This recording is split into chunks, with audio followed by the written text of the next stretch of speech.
অনেকে বলে রাতে আয়না দেখা ভালো না, তাকে আদৌ সত্য কোরআন হাদিসের যুক্তি পেশ করুন। এটা কোনো আয়না ব্যবসায়ী মাসালাটা বাইর করছে মনে হয়। ভাঙা আয়নায় মুখ দেখলে ক্ষতি হবে, যাতে করে আয়নাটা ফেলা দিয়ে আরেকটা নতুন কিনে, এরকম কোনো কুমতলবে কোনো আয়নার দোকানদার এরকম মাসালা টাসালা বাইর করছে মনে হয়। কোরআন হাদিসে এরকম কোনো কথা নাই যে ভাঙা আয়না মুখ দেখলে সমস্যা হবে অথবা রাতের বেলা আয়না দেখলে অসুবিধা হবে। আমি মাঝে মধ্যে চিন্তা করি, কিছু কিছু বানোয়াট মাসআলা আমাদের সমাজে কোত্থেকে আসলো। মনে হয় কোনো মুরব্বীরা ভালো উদ্দেশ্যে হাদিসগুলো বানাইছে।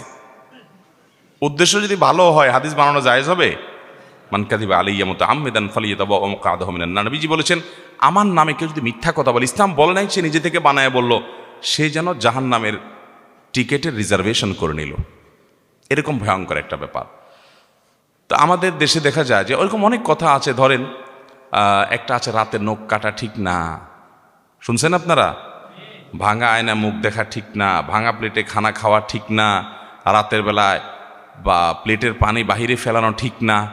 এসব ঠিক না ঠিক না ঠিক না যে বলছে, হাদিস কোরআনে কোথাও এটারে নিষেধ করে না, কিন্তু এই ঠিক না আসলো কোত্থেকে?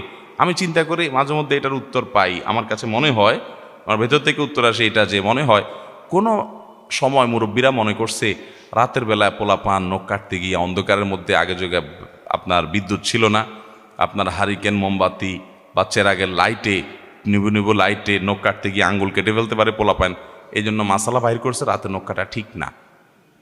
বুঝতে পারছেন?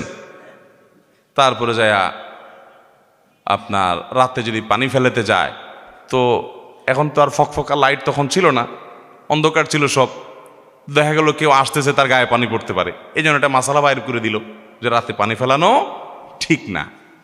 এই যত ঠিক না আছে এগুলো সব সৎ উদ্দেশ্যে হাদিসগুলো বানাইছে হয়তো কেউ বা কারা, কিন্তু এগুলো কোরআন হাদিসে এই যেগুলো বললাম এগুলো নাই। এগুলোর উপর আমাদের সাবধান থাকতে